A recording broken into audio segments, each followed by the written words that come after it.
Prabhuji. Hare Hare Krishna, Krishna. Prabhuji. Hare Krishna, dear devotees. Dandavat Pranam to everyone. So thank you for joining the English Gita again session. So before we start the session, let us take the blessings from deities of ISKCON Sheshadripuram. Sri Sri Sri Jagannath Baldev Subhadra Maharani Sudarshana Bhagavan ki Jai. Nitai Chaitanya Bhagavan ki Jai. Panchatattva ki Jai. Vamandev Bhagavan ki Jai. Parshuram Bhagavan ki Jai. Srila Prabhupada ki Jai. Srila Gurudev ki Jai. Let us offer our prayers. Om Ajnanatimirandasya Jnananjana Shalakaya Chakshurunmilitam Yena Tasmai Shri Gurave Namaha. Nama Om Vishnupadaya Krishna Presthaya Bhutale Srimate Bhaktivedanta Swami iti Namine. Namaste Saraswati Deve Gauravani Pracharine Nirvisesha Shunyavadi Paschatya Deshatarine. Jaya Sri Krishna Chaitanya Prabhu Nityananda Sri Advaita Gadadhara Srivasadi Gaura Bhakta Vrinda. Hare Krishna Krishna Krishna Hare Hare Hare Rama Rama Rama Hare Hare. So we are discussing chapter 17, this divisions of faith, and today we will be discussing sloka number 15.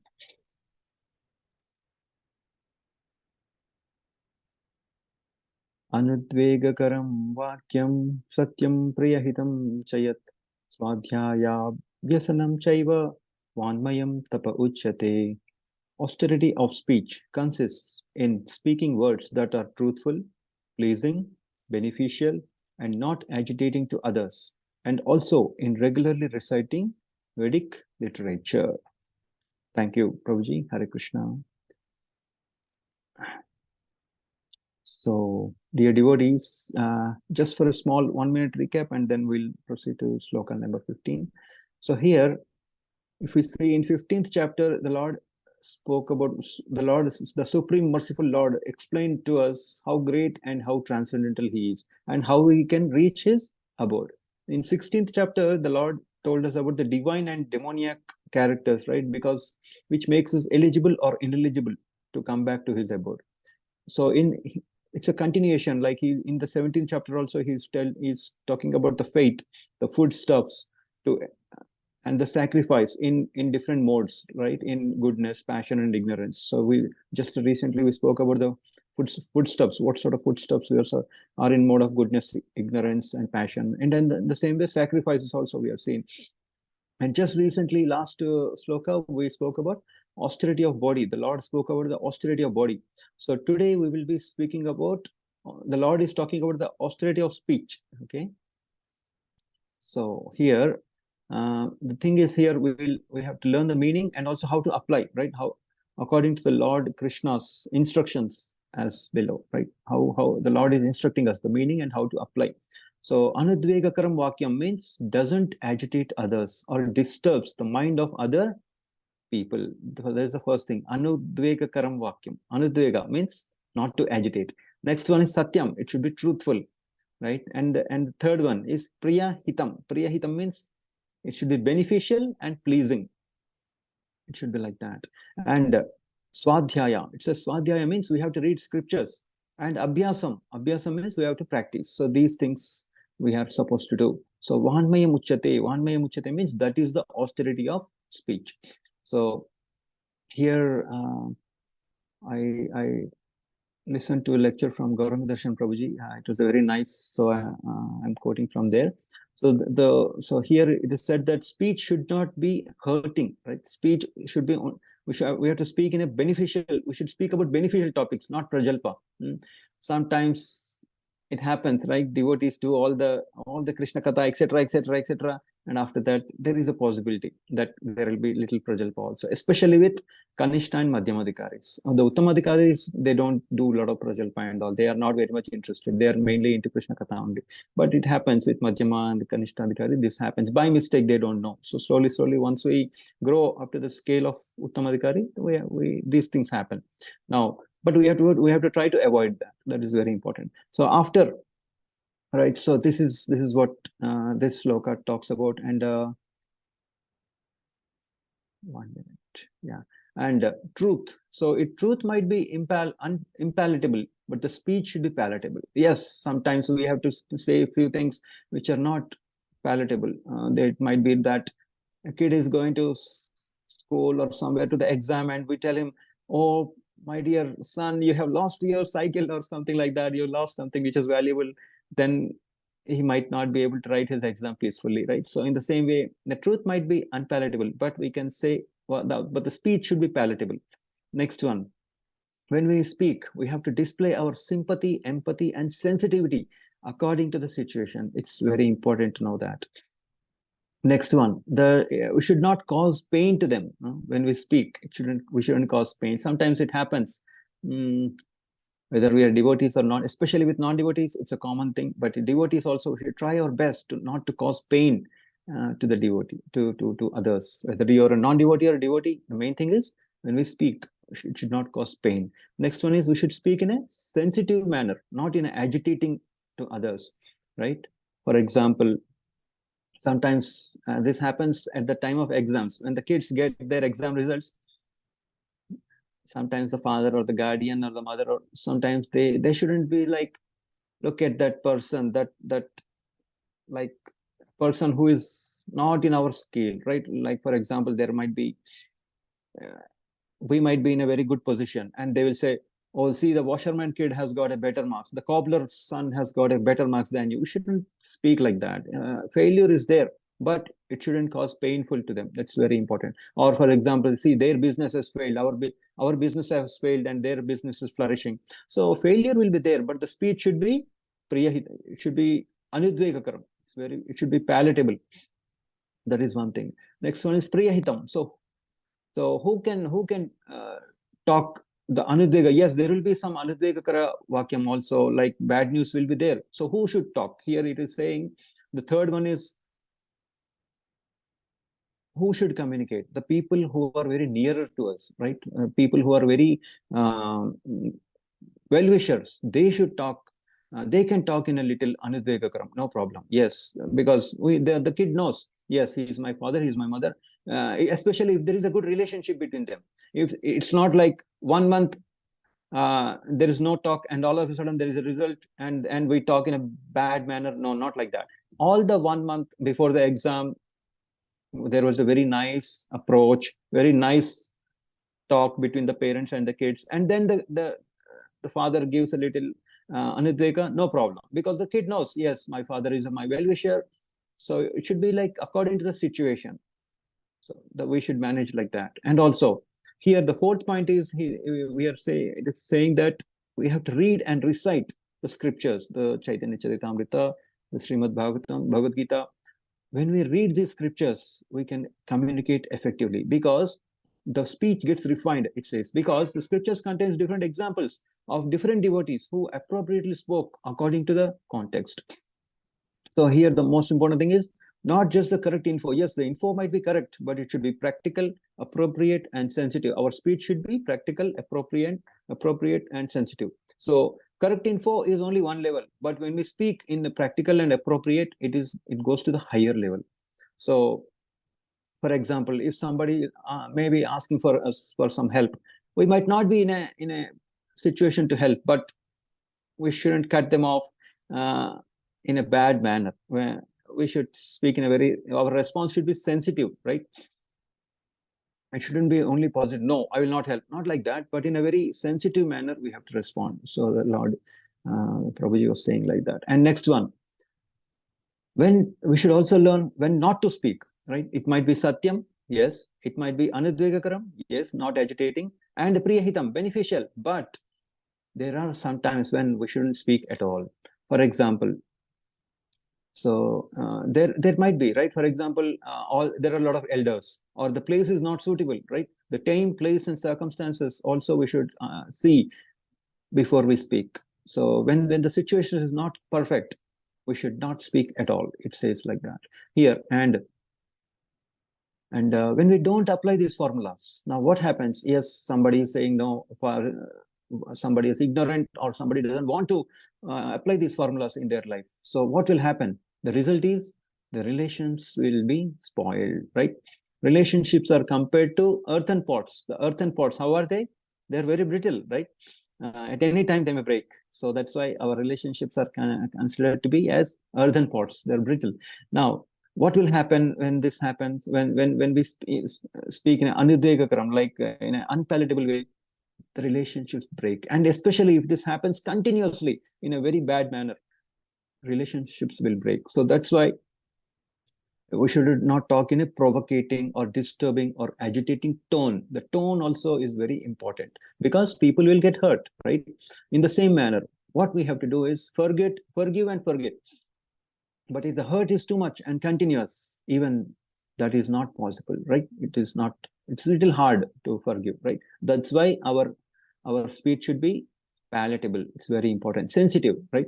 So when this bad habit continues of anudvegakaram, then what happens? It becomes very hard to mend that relationship also. For example, if a earthen pot breaks, no matter how much Fevicol or tape we put, and we put water in that, there will be some like drops of water coming out. So that's why it doesn't, it's not good, right? So we have to refine our speech. And how we can refine our speech? By reading the Shastras. It's very important to read the Shastras. Automatically the mind will get corrected.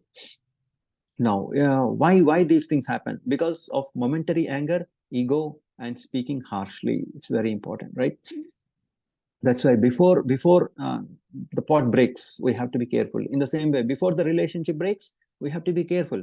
Once the relationship breaks, it's hard to mend. Now, next thing Prabhuji talks about here is when someone now the question comes, when we are the target, when we are in the receiving side, when somebody talks in a bad manner to us, what we should do as a devotee, what we should do in general. So it says, Prabhuji says, we should not take things too seriously. We should not react in a hurtful way. We should be accommodative, tolerant, sympathetic, and we have to adjust. And if this continuously happens, the same person is doing the same thing, continuously he is hurting us. The simple thing is avoid that person. But we don't need to react in a bad manner. Just avoid. So here it says, harsh speech will break relationships. So the example here we have, we shall take two examples here. The example of Suruchi. Suruchi is the wife of Uttanapada and the mother of Uttama. So one day Uttama is sitting in the lap of Uttamapada, his father, and Dhruva. Actually, Uttamapada has two wives, Suruchi and Sunidhi. Now, Dhruva Maharaj was the son of Sunidhi. Now he says, I also want to sit in the lap of the father. Now the thing is, Uttamapada is actually fond of Suruchi. He likes one wife. So Suruchi doesn't allow Dhruva to sit on his father's lap. So Dhruva gets agitated, like he becomes very unhappy. He's 5-year-old. Obviously, he will get agitated, right? So he asks, "Oh, why I can't sit on my father's lap?" So she says, "You go and ask Vishnu. He will tell you." So at that time, at the age of 5-year-old, right, he goes to forest. He wants to do tapa. So he's roaming in the forest to find Vishnu, and he sees Narad Muni. Narad Muni says, "No, this is not the age to do." But he was determined. Yes, I want to talk to Vishnu. And then he gives the mantra. Then he sees Vishnu. Within 6 months, he does beautiful austerity, right? 6 months. What happens? In the beginning, he only takes some fruits, and then later only water, and then later only air, and then he stops breathing. What happens? The total earth becomes like choked up, and then Lord Vishnu appears. All the devatas, they approach Vishnu. See what's happening. We are unable to live. And then the Lord Vishnu appears. He gives the boon. Right? He's not able to glorify the Lord also. Then the Lord puts his shanka on the Dhruva's head, and then he glorifies the Lord very nicely. And the next one is Duryodhana. Right? Duryodhana, what he does, another example of Anudvegakaram. When Vidura was giving advice to Dhritarashtra, he talks about return the kingdom to Pandavas. It's not a nice thing. They are asking for a small land, give it to them. And also he talks about austerities, the atrocities of Duryodhana, like he does all the bad things, and he's telling this to father. Duryodhana knows about this, and then he says, you're speaking about me in a bad way to my manner, you're complaining about me. And then he speaks very harshly to Vidura. He says, you're just a Dasi Putra and you're talking about all these things to my father. He talks like that. And then Vidura gets disturbed. He really feels very bad. The relationship breaks. And then what will happen? He leaves Hastinapura. So that's why Vidura is actually a genuine, very nice person. He's the well-wisher of the dynasty. But what happened? Vidura left, right? So that's why it's very important to not to have anudvega kravakyam, right? So in the same way, here priyahitam chayat, right? We should be in a genuine well-wisher. Who is the genuine well-wisher? The guru and the teacher. They can, if we are the teacher is our regular guru, regular teacher, right? Teacher who is our class teacher, she can talk, no problem. But if a new teacher comes, like from some different class, a teacher comes to our class, she cannot talk in Anudvegakaram. But our regular teacher can speak in Anudvegakaram, like that Prabhuji was saying. So in the same way, the mother, right? The mother can be, yes, yes, she can do that, because the kids know the mother is very merciful, but they shouldn't continue continuously. Otherwise, it will agitate the kid also. So there should be love and correction also. It shouldn't be like one way, only love, only correction. No, that's not right. So and also we should talk in such a way that people don't misunderstand us. Like for example, Srila Prabhupada, he also corrected one Mataji. She was drawing a painting, right? Srila Prabhupada tells one Mataji to do painting. So she does the painting. Painting is very nice. Lord Krishna and Radharani are standing, but Krishna is on the right side, and Radharani is on the left side. She's holding Radharani. She painted in such a way that Radharani is holding a garland, but instead of showing it towards the Lord, she paints it in such a way that it goes to the other way. So Srila Prabhupada says, Krishna has given you a nice chance to offer the garland in such a way that you can offer the garland to Radharani, and Radharani will offer it to Lord Krishna. But you have painted it in a wrong way. Correct it towards the Lord, like that. So instead of only pointing at the mistake, he talks in such a way that you are getting a chance to glorify Radharani and Krishna. So do it nicely, like that. So correction is important, but how we speak in a encouraging manner is also very important. So today we have spoken about austerity of speech. Tomorrow we'll speak about austerity of mind. So thank you, dear devotees. Any questions or comments? We will take it, and then we'll go to the next session. Hare Krishna. Danda Pranam.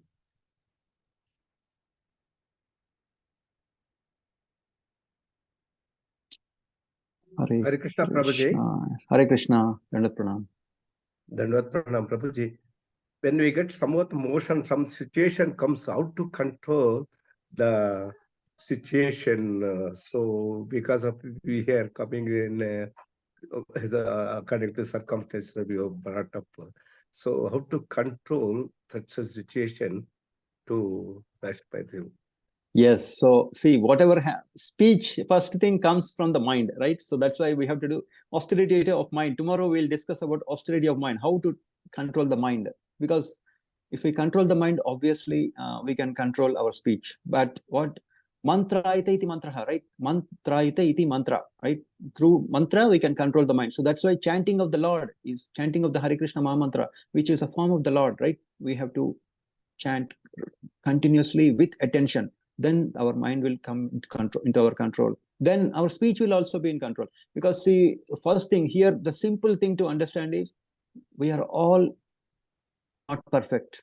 That is the first important thing. We think that, oh, this person spoke to me in this way, but people are imperfect, right? We might be little perfect or whatever, but others are. We shouldn't think that everybody is perfect, and we are expecting, oh, this person should behave this way, this person should talk like this. No, it doesn't happen that way. We are all different part and parcels of the Lord, and we all make mistakes. So according to the situation, we should talk, and that's why they say we have to chant our holy. We have to regularly chant our 16 rounds continuously, and we have to take prasadam. All these things will affect us. It's not like only one thing. There is no one medicine for it. There is no one medicine for it. All these things, reading scriptures, everything will help. Chanting, reading, association of devotees, everything will help. That is the medicine. There is no one medicine for this. But definitely, mantra iti mantraha. Chanting is very important. And reading scriptures, Srimad Bhagavatam, if we read, our Anudvega Kram will definitely decrease. I have practically learned that from that. So thank you, Hare Krishna. Very, Hare very Krishna. kind of you. Very kind of Hare- you. Thank you. Hare Krishna, Prabhuji. Dandavat Pranam. Dandavat So, Pranam. Hare Krishna. So we'll stop this session for now. Hare And Krishna, we'll- Prabhuji. Dandavat Pranam. Hare Krishna.